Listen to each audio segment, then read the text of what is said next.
Una guerra de 50 años, dos imperios y un único campo de batalla, el futuro.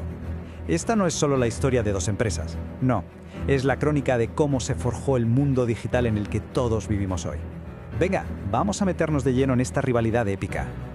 Desde sus inicios, sus filosofías fueron dos universos totalmente opuestos. Por un lado, Apple, el ecosistema cerrado, una fortaleza inexpugnable donde hardware y software se fusionan en una experiencia única y controlada. Por el otro, Microsoft, el software como una fuerza expansiva, diseñado para dominar el mercado licenciando su sistema a cualquier fabricante que quisiera usarlo. Dos visiones del mundo destinadas a chocar. Pero ojo, esta guerra total no empezó con una explosión, sino con una alianza. Entonces, la pregunta es inevitable. ¿Cómo empezó realmente esta batalla? Entramos en el primer capítulo, Génesis. Orígenes paralelos, destinos entrelazados. Nos vamos a los años 70, la década en la que dos pequeños grupos de visionarios, casi a la vez, encendieron la mecha de la revolución del ordenador personal. Fijaos, en 1975 nacía Microsoft, solo un año después Apple. Y lo más increíble es que al principio eran aliados. Sí, como lo oís. De hecho, Microsoft fue quien forjó las herramientas clave a aplicaciones que hoy son legendarias como Word y Excel para la máquina que iba a cambiarlo todo, el Macintosh de Apple. Y aquí, la historia da un giro oscuro. Pasamos a la guerra por las ventanas, el momento en el que la alianza se hizo añicos y comenzó la primera gran guerra tecnológica de nuestra era.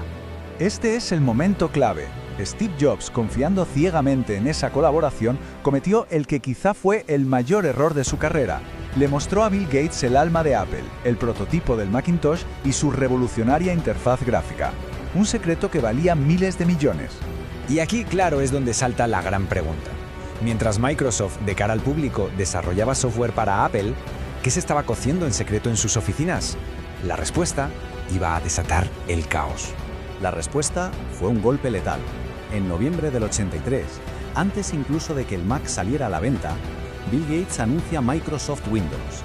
La traición era ya una realidad. Apple lanza su Macintosh en el 84 con aquel anuncio mítico de la Super Bowl, pero ya era demasiado tarde. En el 85 llega Windows 1.0 y con él una guerra total en los tribunales. La confrontación, como no podía ser de otra manera, fue legendaria. Se dice que un Jobs absolutamente furioso se encaró con Gates en las oficinas de Apple y le gritó directamente: «Eres un ladrón, un mentiroso». Pero la respuesta de Gates pasó a la historia de la tecnología.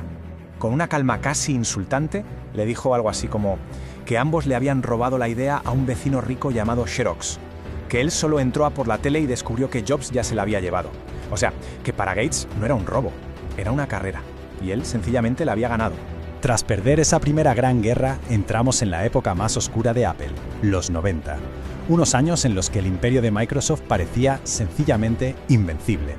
Y este gráfico, habla por sí solo. Es el mapa de una aniquilación casi total.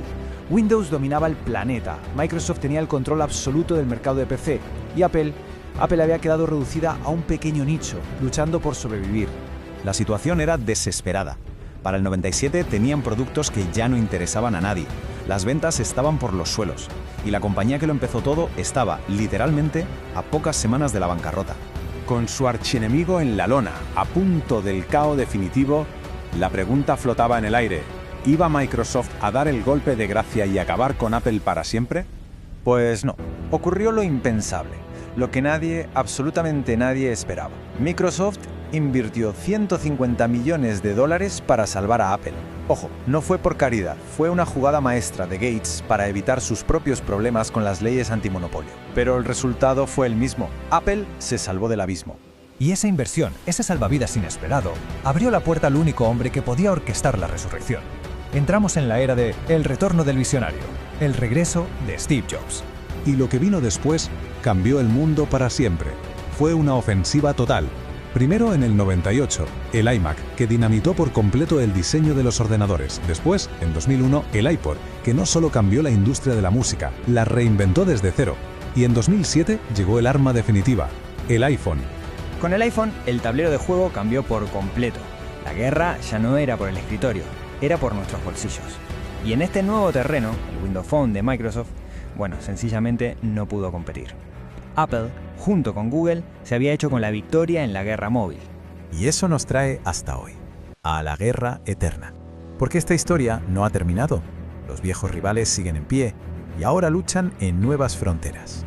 Y es curioso, porque sus estrategias de hoy siguen siendo un eco de sus orígenes. Apple, fiel a su ADN, se centra en su tecnología propia, en la privacidad, en ese ecosistema cerrado y perfectamente integrado. Mientras tanto, Microsoft ha puesto todas sus fichas en la nube con Azure y en alianzas estratégicas en el nuevo gran campo de batalla, la inteligencia artificial. Y así llegamos al final.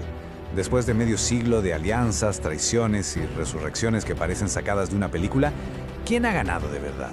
Bueno, si miramos las cifras hoy, ambas compañías coquetean con valoraciones de más de 3 billones con B de dólares. Son dos de las corporaciones más poderosas de la historia.